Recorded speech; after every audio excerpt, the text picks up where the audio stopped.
Eh bien, bonjour tout le monde.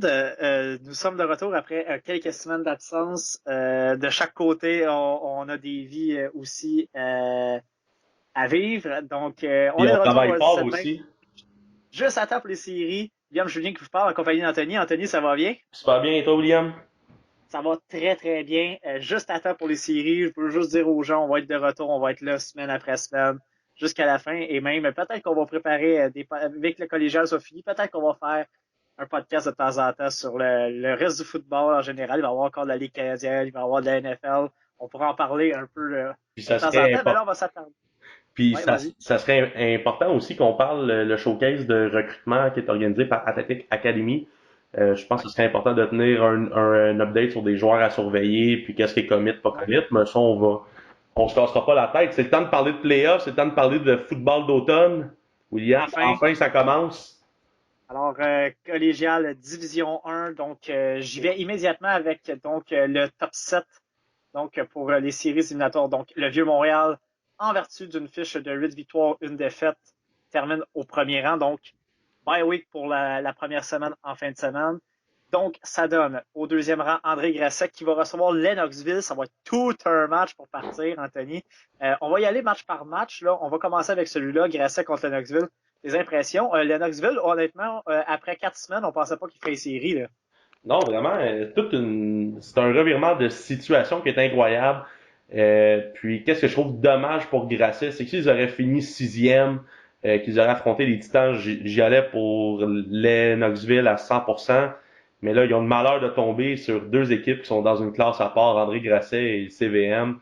Faut pas oublier non plus que André Grasset a servi toute une correction au début de l'année au Cougar. Donc, écoute, moi, j'y vais pour André Grasset, mais ça va être tout un match. En fait, c'est un des seuls matchs en début de saison. C'est le Vieux-Montréal qui avait donné une raclée à Lennoxville. Ça avait 28-20 la victoire de Grasset quand même, le 31 août. Donc, et ça, en plus, c'était dans le passage à vide de Lennoxville. Donc, hâte de voir ce match-là, honnêtement. Donc, Grasset 8-1 contre Lennoxville 4-5. J'y vais aussi avec André Grasset. Je pense que Grasset est le vieux, je pense, sans se tromper. Devrait être le top À 2 moins à la d'être fin. surprise, il y a toujours des surprises. Je pense qu'on va avoir une excellente finale du ball bar entre ces deux équipes-là. Oui, absolument. Donc, moi, j'y vais avec Grasset, surtout que le match est au complexe à Royal. Mais je m'attends quand même à un match serré. Je m'attends pas à un 48-13 ou quelque chose du genre. Je m'attends à une maximum deux possessions. Mais mon choix, ça reste Grasset. Match qui sera présenté à 13h samedi du côté du complexe sportif Claude Robillard. Ouais. Ensuite, on va Alors, dans le ouais, deuxième match, la bataille de Québec entre les Titans ouais, de Limoilou Limoilou qui vont qui a fini recevoir le CNDF. troisième. Faut le dire. Limoilou qui a terminé troisième avec une fiche de 6-3. Très, très belle saison pour les Titans de Limoilou, honnêtement. On les attendait pas là. Nous, je pense qu'on les avait placés entre 5 et 8 même. Troisième, excellente saison pour Limoilou. Bataille à Québec contre une équipe qui est pas facile à affronter, qui a beaucoup d'expérience en séries éliminatoires. Marc-André Dion qui en a dirigé des gros matchs en séries éliminatoires avec le CNDF. Ça va être tout un match cette bataille-là. CNDF qui a terminé sixième à la vertu d'une fiche de 4 victoires, 5 défaites. Tes impressions sur ce match-là? Ça va être un très, très, très bon match. Moi, je pense que c'est le match à voir. Ah oui, absolument. Un match de série à Québec entre deux équipes de Québec, vraiment. Tu peux pas demander mieux là, pour finir la saison. Moi, c'est sûr que du côté des hommes de Marc-André Dion, moi, je crois que le CNDF va remporter ce match-là. Je vois pas comment est-ce que Limoilou peut arrêter le CNDF qui a une très bonne fin de saison. Ça prend des upsets en série. Moi, j'y vais avec le CNDF pour ce match-là. Moi, je vais y aller avec Limoilou parce que j'aime l'histoire, j'aime comment ils se sont comportés cette saison. Je pense que leur fiche de 6-3, c'est pas un hasard. Ont quand même, en fin de saison, seulement perdu 24-13 contre Vanier. Mais on sait que Limoilou, quand même, était déjà assuré du troisième rang. Donc, je pense qu'on a peut-être fait jouer Des plus de remplaçants. jeunes joueurs que d'habitude, même si c'est une rotation qui va assez bien quand même du côté de Limoilou habituellement.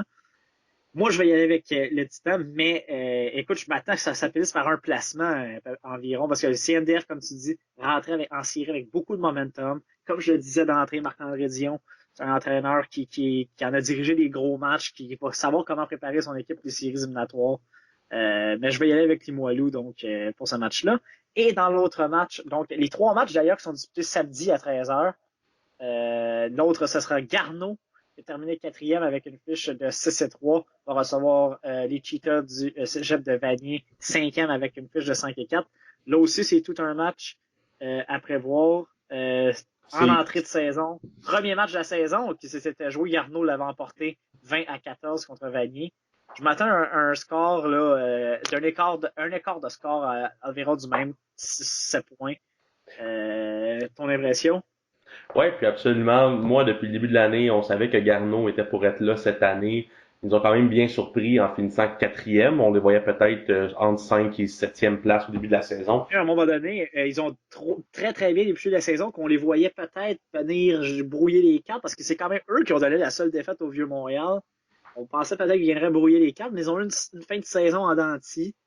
Oui, absolument. Puis c'est La grosse victoire à Saint-Jean a fait qu'il y a 2 semaines ils ont pu finir quatrième et assurer leur match à domicile ouais, et pour les puis séries. c'est exactement pour ça que j'y vais avec les Cheetahs du Cégep de Vanier. Une très belle offensive. Le corps, la tendresse va très bien de ce temps-ci aussi. Moi, je favorise l'offensive des Cheetahs sur la défensive de Garneau. Ouais, moi aussi, je vais avec Vanier. Je pense que ces deux équipes, tandis qu'ils sont similaires, c'est deux équipes qui, je pense que c'est un match-up intéressant pour les deux. Moi, je pense que Vanier a encore sur le cœur le match numéro un de la saison à Garneau. Vont revenir en force et vont gagner ce match-là. Donc, eux, ça ferait qu'avec mes prédictions, moi, ça voudrait dire que Vanier s'en irait au vieux la semaine prochaine et que Limoilou jouerait contre Grassa, ce qui serait très intéressant. Ou le Euh, CNDF pourrait venir brouiller les cartes ouais, aussi. comme tu l'as dit, si le CNDF Oh. gagne, ça va être très, très, très intéressant. Donc, ce Puis, match en direct du Cégep de Garneau. Donc, pour juste terminer Division 1, avant d'aller aux statistiques, donc les trois équipes exclues des séries éliminatoires cette saison.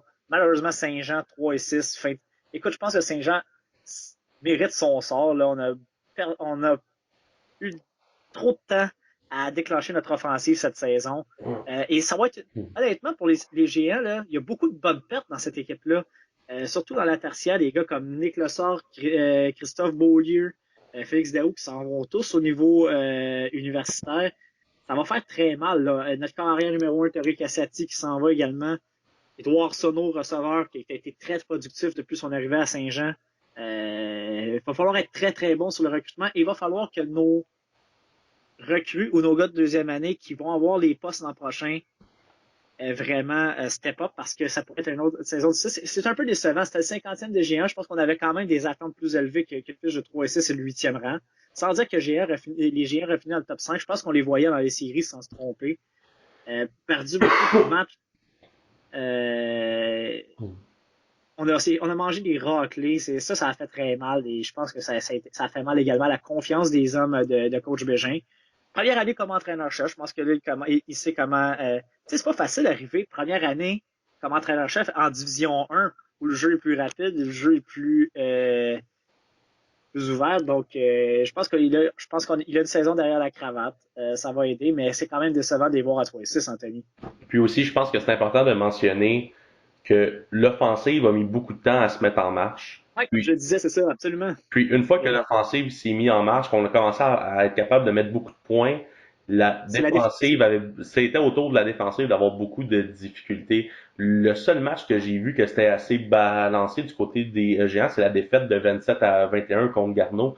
Sinon, Il tu y a tout un match au regardes pour football, les autres j'étais là. matchs, c'est tous des hauts scores ou des bas scores. Il y a eu le premier match de la saison à Saint-Jean contre Lionel Groux 7-9, mais sinon, c'est tous des gros scores qui sont impliqués, des choses comme ça. Donc, c'est vraiment important. C'est la défensive qui a pas tenu le fort, mais l'offensive s'est réveillée trop tard en même temps. Donc, vraiment, c'est ce qui a coûté une place en série. Puis si je regarde l'équipe qui est en neuvième place aussi, excuse-moi, en huitième place, qui est les Neuvième. Faucons du Cégep de Lévis-Lauzon, excuse-moi, qui sont neuvième, oui, pardon. Une des meilleures offensives cette année, C'est mais, la pire mais défensive. la pire défensive. Écoute, on avait une offensive à la mi-saison, on était au même niveau presque Grasset et le Vieux-Montréal. On était une des meilleures offensives. À chaque match, on mettait beaucoup de points sur le tableau, belle offensive diversifiée. mais la défensive était tout simplement trop jeune ou il y a eu des blessés, mais on n'était pas là cette année. Puis c'est la preuve que euh, ça te prend une équipe qui est balancée parce que si tu as la meilleure offensive, la meilleure défensive, ça n'a juste pas marché cette année. Puis dans un autre ordre d'idée, la 10e équipe, qui est les Nordiques de Lee Onelgrou, qui ont aucune Qui a victoire cette disputé année. sa deuxième et probablement dernière saison en Division 1. Oui, pour faire place justement aux Noirs et Or, qui sont encore une fois trop forts pour la Division 2 cette année aussi. Seul John Abbott probablement qui est capable d'accoter Valleyfield en Division 2. Non, c'est ça absolument. Puis tu sais, je pense que les Villozons a sa place en D1, la preuve avec l'offensive qu'ils ont eue cette année. Ils Ouais. ont leur place. Je pense vraiment que c'est les Nordiques qui devraient retourner en Division 2. Le Noir et Or devrait. Ça a été 2 saisons difficiles. Je pense que c'est une victoire sur 2 ans. Lionel Gros, je pense en dernier, ils avaient fini 1-8 et 0-9. Tandis que les Villozons, quand même, avaient déjà été établis. Il y a 2 ans, était une des meilleures formations de la Division 1. Il avait une ligne offensive absolument phénoménale. On sait que t'aimes les joueurs de ligne, donc. Ah, Mais Lionel, tout c'est part ça, de c'est là. une victoire. C'est une victoire en 2 ans. Je pense qu'il faut faire place à une autre équipe. Et je pense que Valleyfield va être compétitif dès l'an prochain si elle entre en Division 1. Ah, absolument, j'ai aucun doute là-dessus. Le recrutement dans la région de Châteauguay, de Valleyfield est très La fort. région du Et puis dans le West Island aussi, ils sont très forts là-dessus. Donc, aucunement inquiet pour eux de ce côté-là. Avant qu'on passe aux séries de la Division 2, j'aimerais juste, William, attirer ton attention sur les statistiques de saison en Division 1. On va faire ça quand même assez rapidement. Écoute, juste pour parler des statistiques des joueurs, comment ça a bien été. Le meilleur corps arrière cette année au point de vue statistique, Arnaud Desjardins Pour moi, le joueur par excellence en Division 1 cette année, je pense qu'il n'y a pas de débat. Quand ton équipe finit première à 8-1 et avec des statistiques impressionnantes comme ça, je pense qu'il ne faut pas chercher longtemps. Bon, Je pense que c'est le joueur par excellence. 33 passes de toucher pour 2 interceptions, un ratio de plus 31. euh, Excusez-moi, là, mais marquez son nom sur le trophée immédiatement. Là. puis je tiens à mentionner 138 passes complétées en 208, quand même un très bon ratio. 2152 verges. C'est sûr qu'il n'aurait pas réussi à faire ça sans le meilleur receveur qui est sans aucune surprise, Malik Maïga au CVM avec lui. 36 réceptions, 840 verges, moyenne de 23,3 verges par attrapé, 6 touchés. Écoute, c'est de loin le meilleur duo. Puis si tu veux une autre idée, le meilleur porteur, avant qu'on parle justement des autres carrières, des autres receveurs, des autres porteurs, Kalanda Muganda au CVM, meilleur porteur. Donc l'offensive du CVM, meilleur corps arrière, meilleur receveur, meilleur porteur, meilleure offensive overall. C'est dégueulasse. C'est Alega Muganda, qui est un ancien du SSF. Et lorsqu'on a eu les bols d'or ici à Saint-Jean, j'étais sur place, j'ai été marqueur pour quelques matchs. J'ai vu tous les matchs. Alega Muganda, quand il était d'âge cadet, et le RSEQ l'a surclassé au juvénile, donc il a joué 3 ans juvénile. Et à sa première année, joueur par excellence du Val d'Or, joueur par excellence de la Division 1 juvénile provinciale, un des meilleurs porteurs de ballon que j'ai vu sortir. Et je te vous dis, ce gars-là va dominer également universitaire. J'ai aucune. Et moi, je pense qu'il s'en va aux États. Moi, je pense qu'il s'en va aux US. NCA, ben écoute, ils ont mis des statistiques. C'est un talent exceptionnel. Je vous le dis, vous n'avez pas fini d'entendre parler Kalenga Moganda. Si vous voulez voir des matchs du Vieux-Montréal, pour ceux qui suivent le collégial, je sais qu'il y en a beaucoup au Québec, allez voir ce gars-là, allez. C'est un joyau. Il y a seulement 131 portées, 1173 verges, 9 touchés. Écoute, là. Puis le Et deuxième, en qui est plus, le on sait que porteur de Lévis le Lauzon, vieux qui est roule Gabriel quand même. Leblond. On sait Qui que le vieux roule en plus avec un système à 3-4 porteurs là, avec Theodore Seaborn et Jean Freud César. Donc, c'est C'est quelle incroyable. saison. Le deuxième porteur le plus proche de lui, c'est Gabriel Leblond à Lévis-Lauzon, qui a presque 200 portées, 198 portées, qui a à peine franchi les 1000 verges avec 1056 verges, 6 touchés. C'est incroyable. Euh, Mais le meilleur porteur de Lévis-Lauzon au niveau des touchés au sol, c'est le carrière Adrien Gay. Il faut le faire avec 10 touchés, 100 portées, 662 verges. Adrien Gay, on regarde ses statistiques en tant que carrière, ça fait un peu pitié. Avec mais comme un porteur. ratio de -1, comme porteur de ballon, il est exceptionnel. Donc, On voit que les Villosons, c'est au sol leur offensive vraiment que ça s'est joué cette année, Anthony. Oui, On absolument. parlait de la... Puis, juste pour revenir sur les corps arrière, on avait parlé justement de la saison dominante du côté de Arnaud Desjardins pour Le plus proche, c'est Éloi la tendresse de Vanier. ouais, avec 125 de complétés sur 260, 1757 verges, 13 passes de toucher, 11 interceptions. Donc, tu as 13 passes de moins de complétés que Arnaud Desjardins au CVM. Tu as tenté 50 passes de plus, puis t'es 400 verges encore en arrière. T'es 20 passes de toucher en arrière, puis tu as 9 interceptions de plus. Juste pour vous donner une idée à quel point c'est des statistiques incroyables cette année. L'offensive du CVM a tout cassé cette année. Juste pour te faire plaisir, William, Cassati à Saint-Jean est troisième au niveau des verges avec 1720 en 132 passes Mais complétées. ce qui a nuit à Cassati depuis son entrée au collégial, Cassati lance quand même bien le ballon, tu sais. Mais ce qui a nuit, c'est les revirements. Ouais, Il y a 13 il interceptions y a encore 11 cette passes de année. toucher, 13 Il s'est interceptions. C'est échappé sûr que contre juste pour faire une parenthèse, le dernier match à domicile contre Garneau, où Saint-Jean, Garneau marque un toucher à 49 secondes de la fin. Les GR reprennent le ballon, Cassati échappe le ballon, alors qu'il aurait dû le protéger, concéder le sac, a décidé d'essayer de faire un jeu, échapper le ballon. Garneau a recouvert. Terminé pour Saint-Jean, les chances de faire les séries. C'est un match qu'on devait gagner. C'est des erreurs comme ça qu'il a fait. Tu sais, mais c'est quand même 132 en 262, là, c'est 130 passes incomplètes quand même. Là. Ça a été une saison, je dirais, correcte, mais on aurait pu en avoir plus de ce gars-là, surtout que c'est un gars de dernière année. Euh, puis Arnaud Desjardins, juste pour dire, il a eu une bonne saison, mais je pense qu'il a eu cette saison-là, même si Jonathan Sénécal avait été là. ah oui, absolument. Puis je veux parler aussi là, justement de son remplaçant qui est Xavier Ouais, Tremblay, Xavier, qui il a bien fait dans les circonstances. qui est cinquième dans la ligue, 106 complétés en 193, un peu plus que 50%. C'est correct. C'était lui, il était pas pressenti pour jouer cette année. Écoute, quand même ramassé 1260 verges, 5 passes de toucher, 15 interceptions.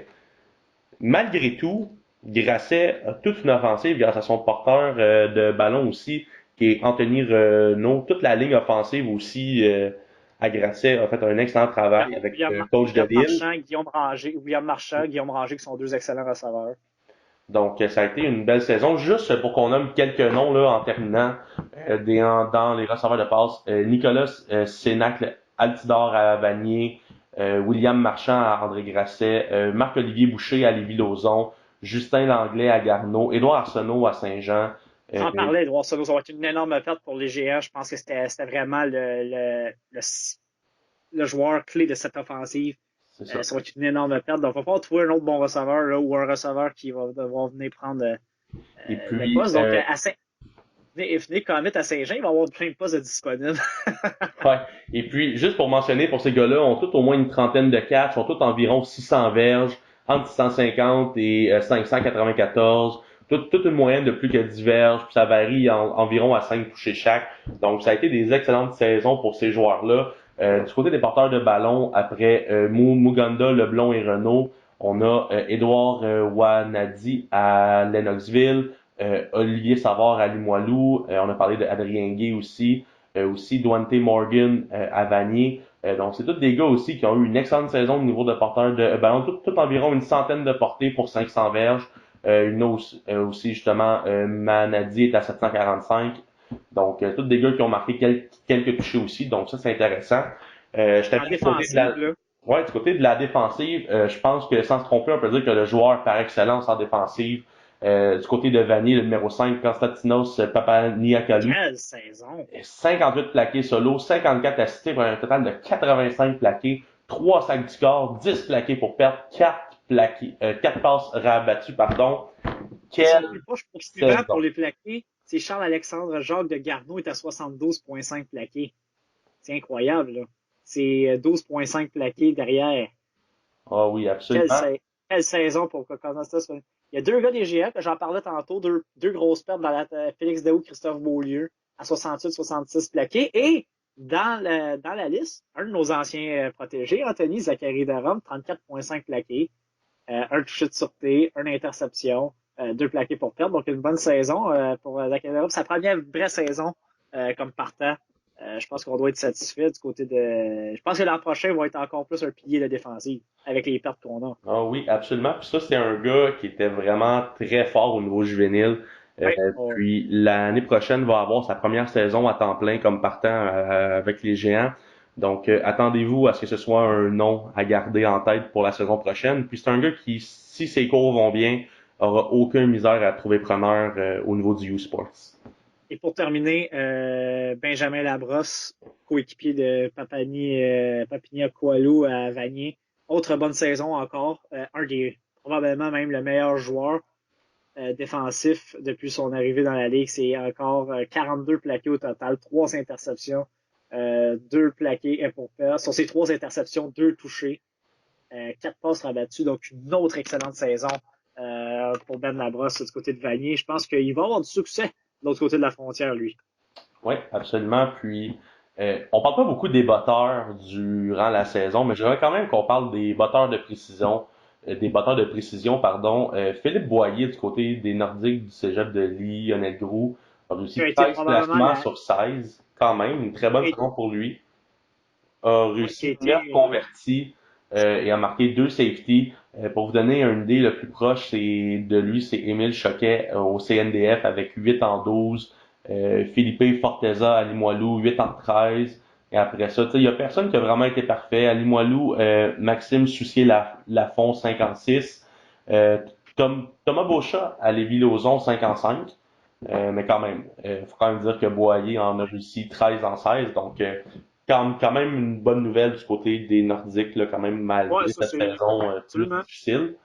Donc, je pense que ça fait le tour pour les joueurs en Division 1. William, est-ce qu'on s'en Ouais, va vers la Division 2? absolument. Et les séries qui commencent partout au niveau collégial. Donc, Division 2, sans surprise. Valleyfield termine en tête. Va avoir un congé pour la première semaine. On sait qu'on joue 8 matchs en Division 2, donc 8 victoires, aucune défaite.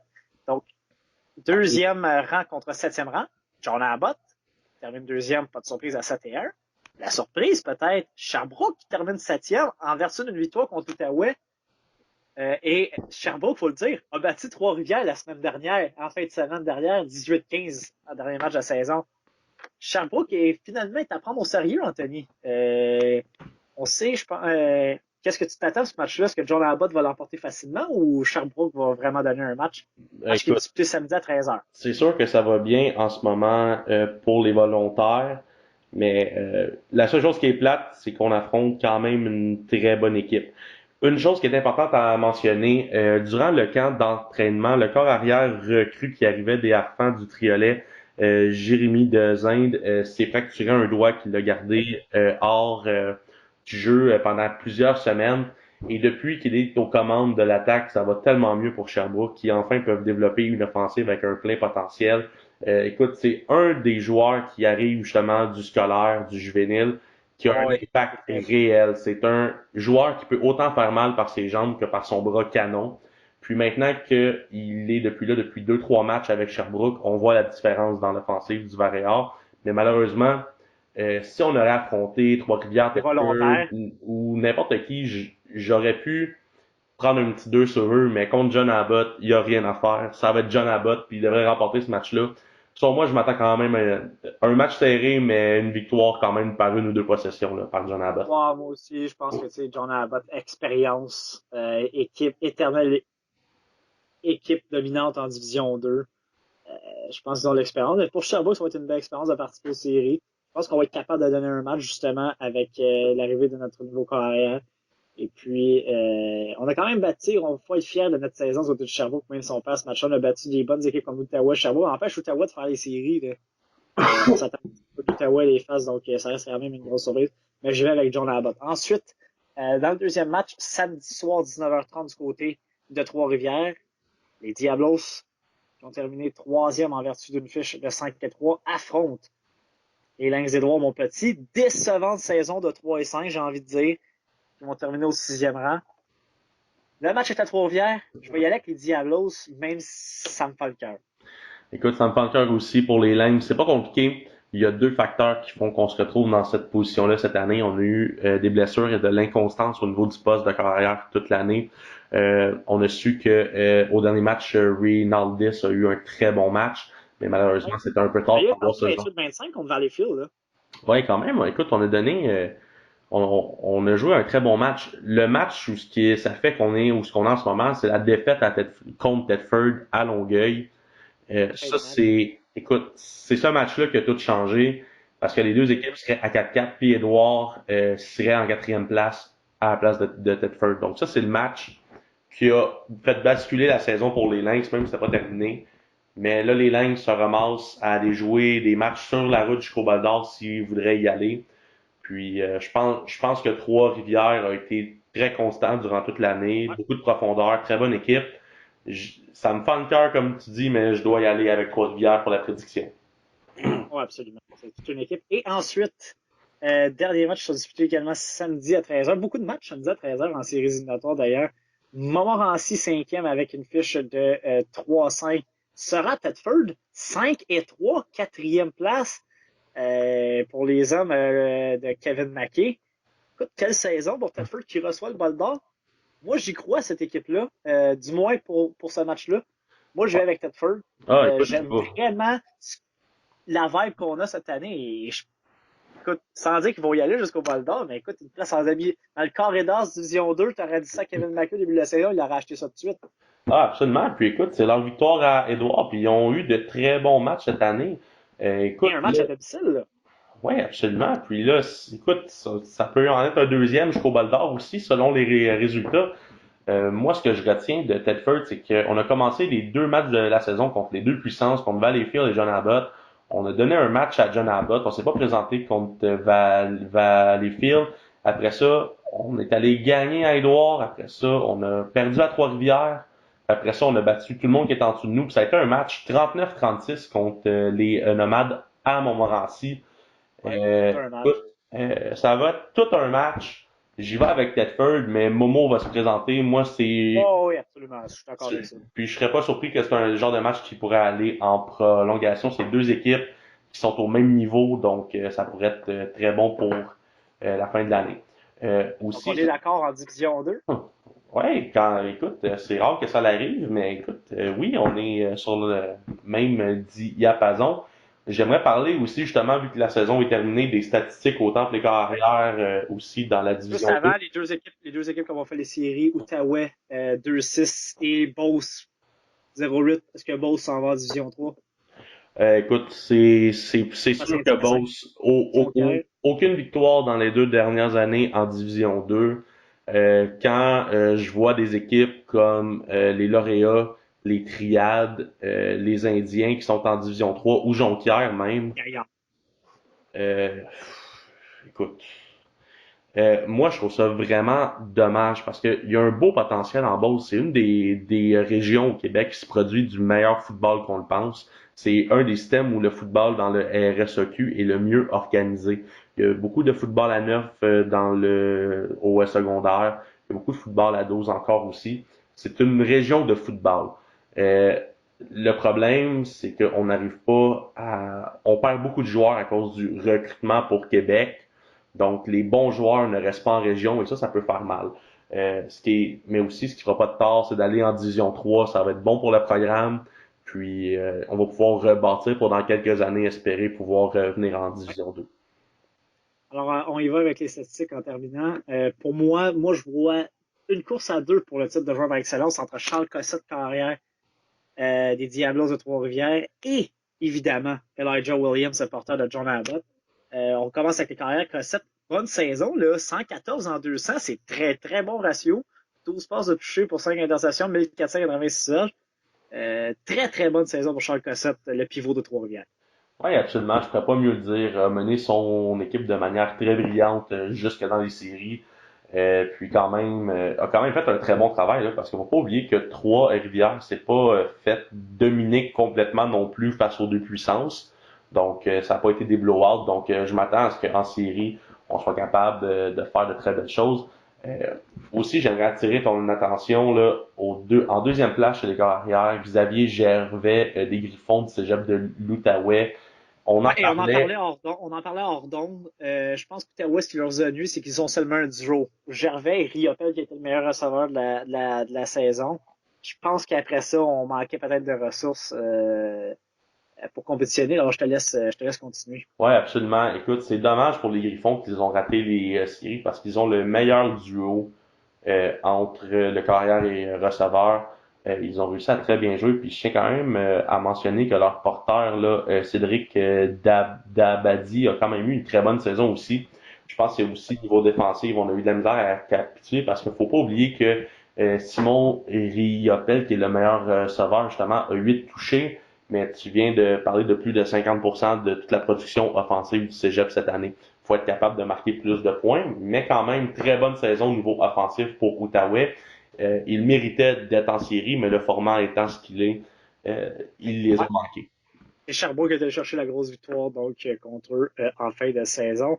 Et comme je disais, je vais porter le ballon. Je pense que la course se fait entre Charles Cossette qui a une très bonne saison et Elijah Williams, évidemment, qu'on en a parlé toute l'année de lui, qui a une autre bonne saison de le porteur de ballon des Islanders de John Abbott. Écoute, moi, mon choix est très simple. C'est le porteur de ballon de John Abbott, Elijah Williams. Pourquoi?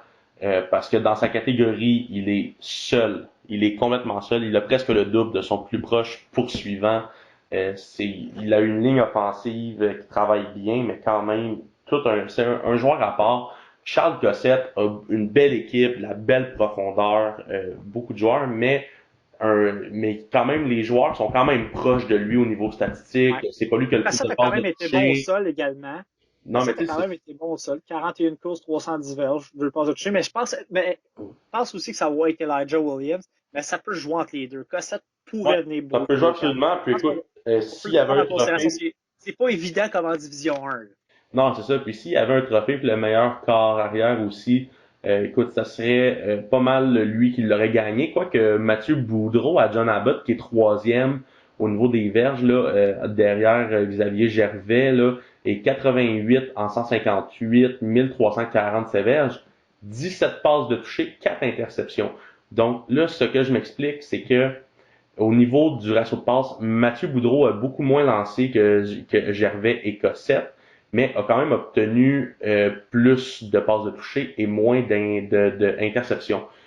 C'est pas lui qui devrait le gagner, mais faut pas oublier que vu que Elijah Williams était dans cette équipe-là, Mathieu Boudreau a eu la chance de pas lancer le ballon autant que les deux autres. Donc, ça peut faire une différence, mais quand tu as Elijah Williams dans ton équipe, écoute, t'es bien content quand même de l'avoir.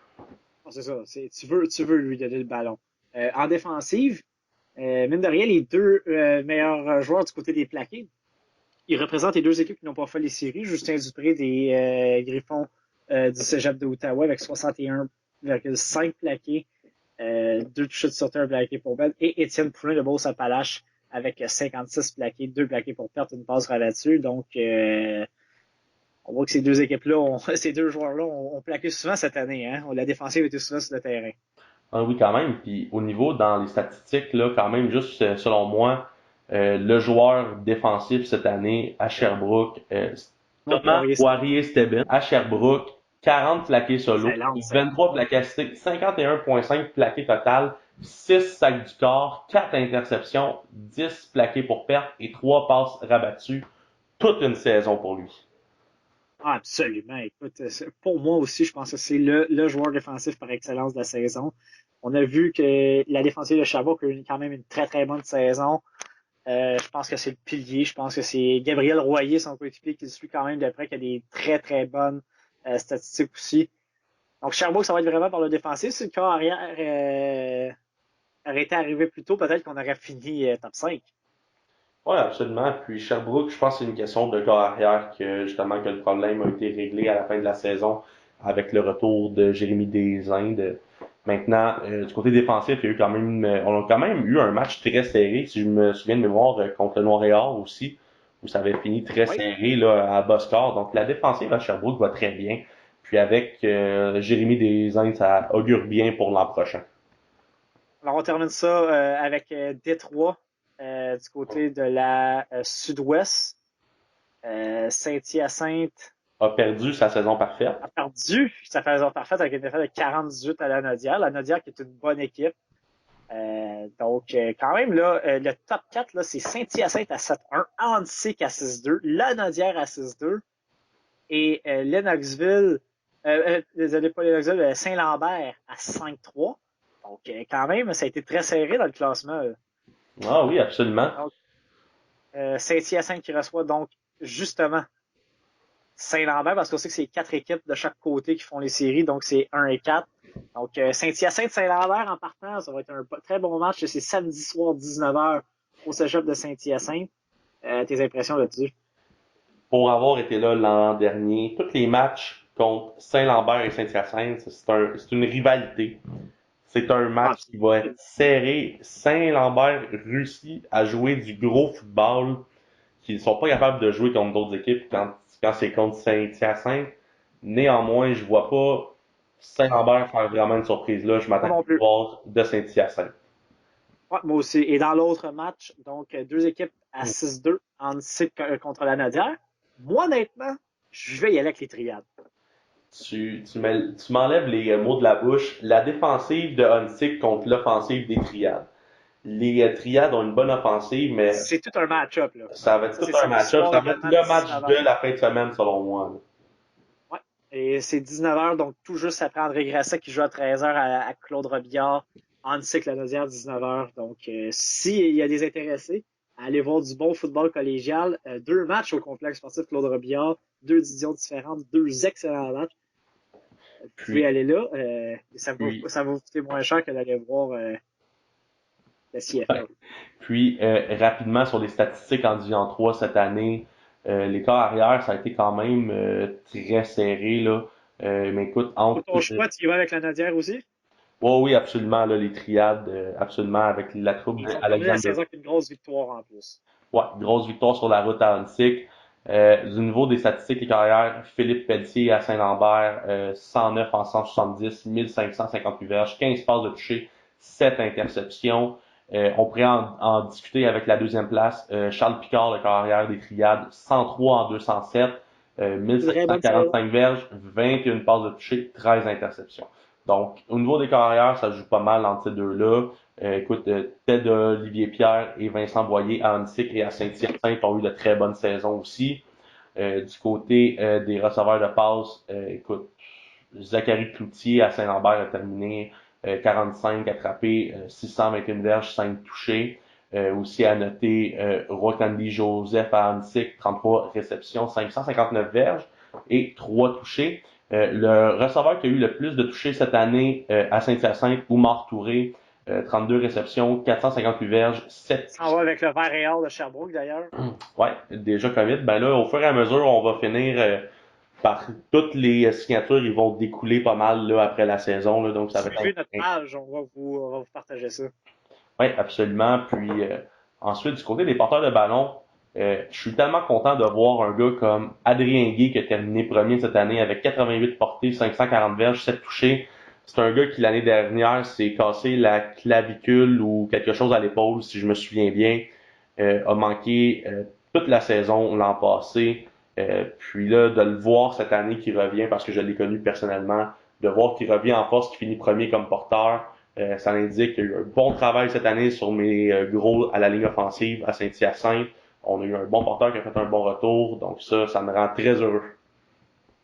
Ouais, donc parle-nous juste en terminant donc des équipes qui sont exclues des séries. Shawinigan encore devra attendre pour célébrer une victoire. Donc Shawinigan, Saint-Jérôme et Drummondville, qui a un nouvel entraîneur-chef d'ailleurs.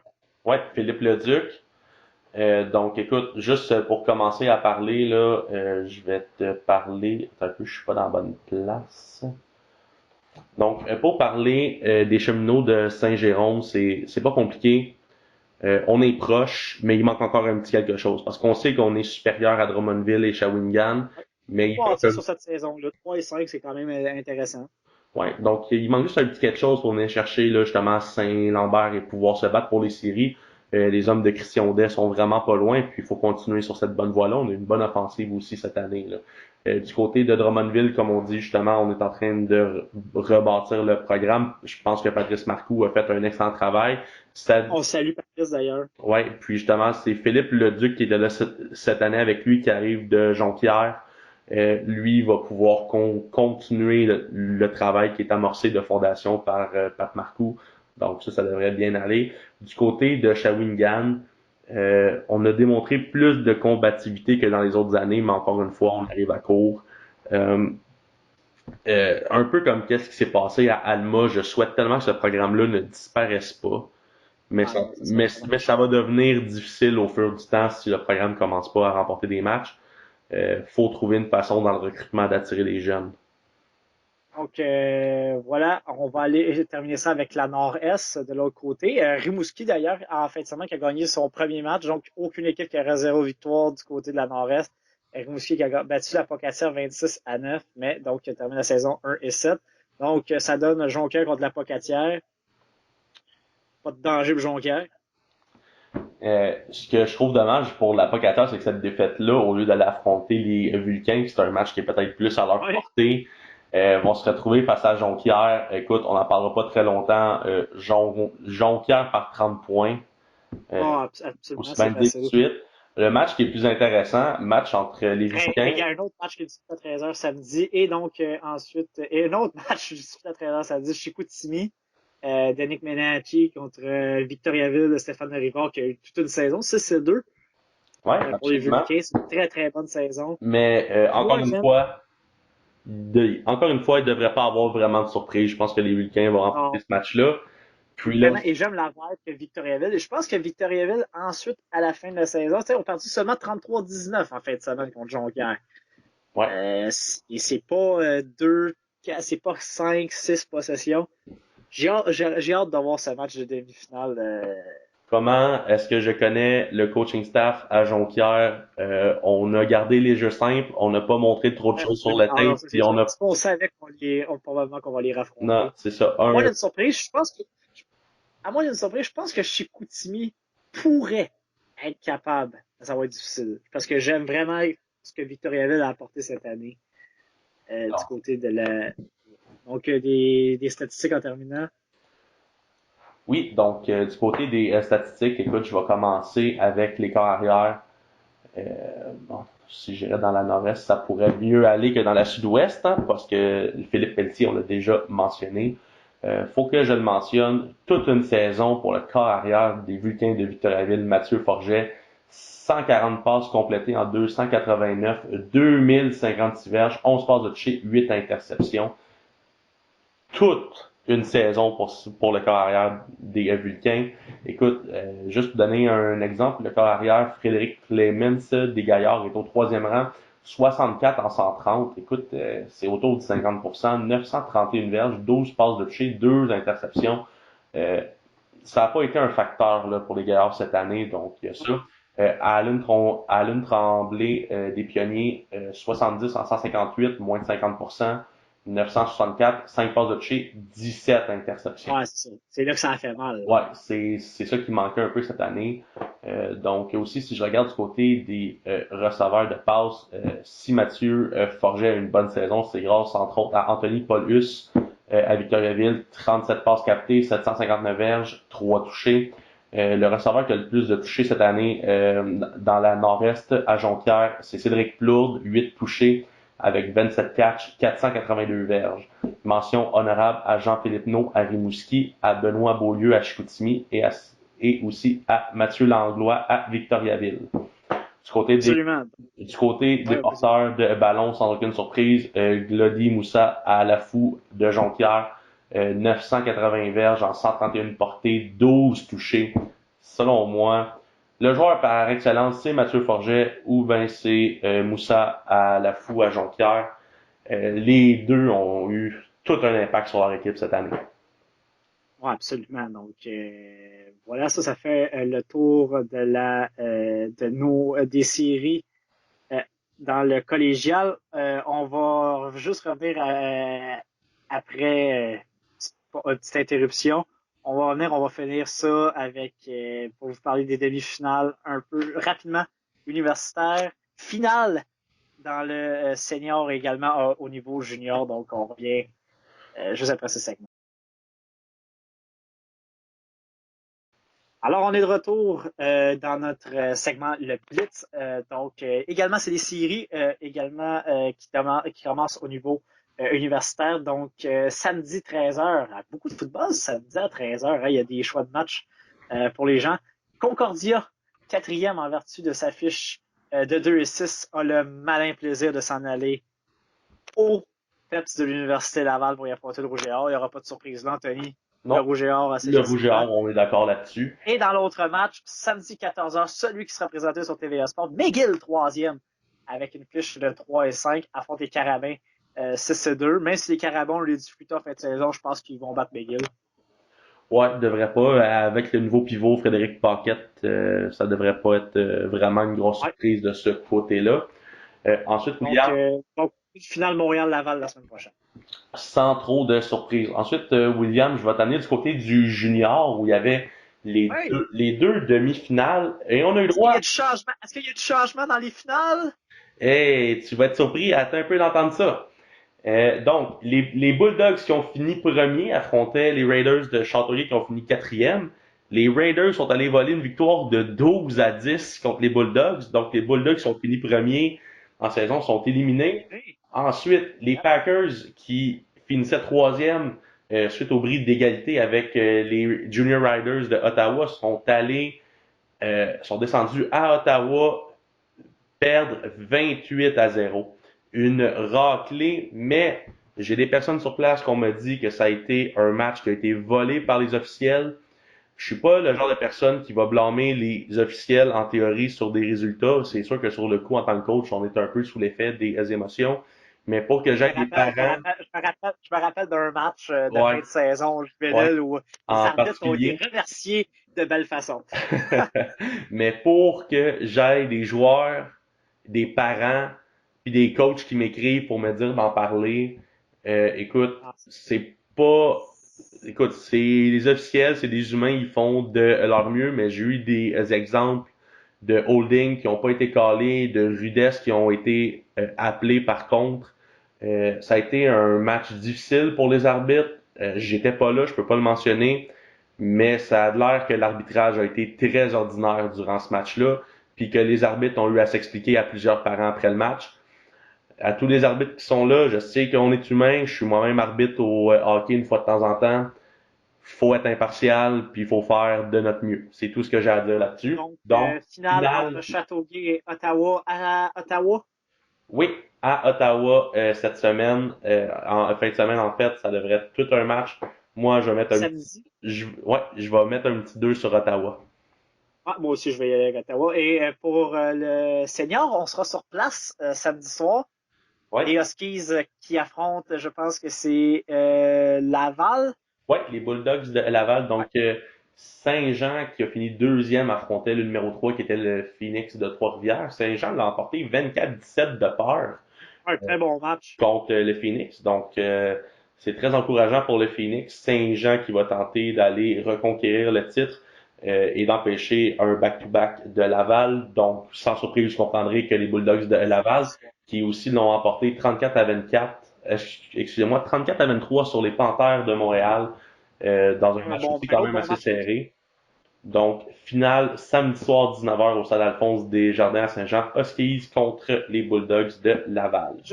Juste pour terminer, je vais dire les affrontements en série pour les footballs juvéniles. Donc, dans la division 1, c'est Saint-Jean-Eudes qui a terminé premier avec une fiche parfaite qui obtient le laissez-passer. Curie-Antoine Labelle, 7e, sera au séminaire Saint-François samedi 13h. Collège Jean-Eudes, 6e, sera à Charlemagne vendredi soir 19h pour y affronter la troisième tête de série et le match entre les 5e et 4e places samedi 13h. Collège Notre-Dame qui est au Triolet. Donc, et dans le juvénile, donc division 1B. Là aussi, on est en séries éliminatoires. Juste un instant. Une saison parfaite du vert et or du séminaire de... Ouais, également. Là aussi, qui a été très excellent. Donc, le séminaire Saint-Joseph et l'école secondaire Saint-Stanislas obtiennent des laissés-passer immédiatement pour la demi-finale. Donc, ce qui va amener à la polyvalente de Deux-Montagnes, 6e, qui s'en va au collège Bourget samedi 14h. Et samedi à 16h, collège de Lévis, 5e, qui sera en visite pour affronter les maraudeurs du collège Laval à Laval. Donc, ça fait le tour, Anthony, pour cette semaine. Et juste, n'oubliez pas, les Alouettes sont en série le 10 août. Si vous voulez votre ensemble pour encourager les Alouettes, vous savez ce que vous avez à faire, partager, taguer et liker la page. Bon, ben, parfait. Un gros merci, William, pour cette semaine. On souhaite bonne chance à toutes les équipes qui sont impliquées, à tous Ouais, les joueurs, les absolument. parents, les coachs, les arbitres. Puis, on se reparle la semaine prochaine. Est-ce qu'il va y avoir de Ouais, et la moi, pendant ce controverse? temps-là, moi aussi, je serai là en demi-finale avec les Oursons de Marcel Landry, samedi 13h contre Jacques Rousseau. Un gros match après moi. Alors, on est très content d'être là. Donc, un autre football à samedi 13h. Parfait. Bonne fin de semaine à tous.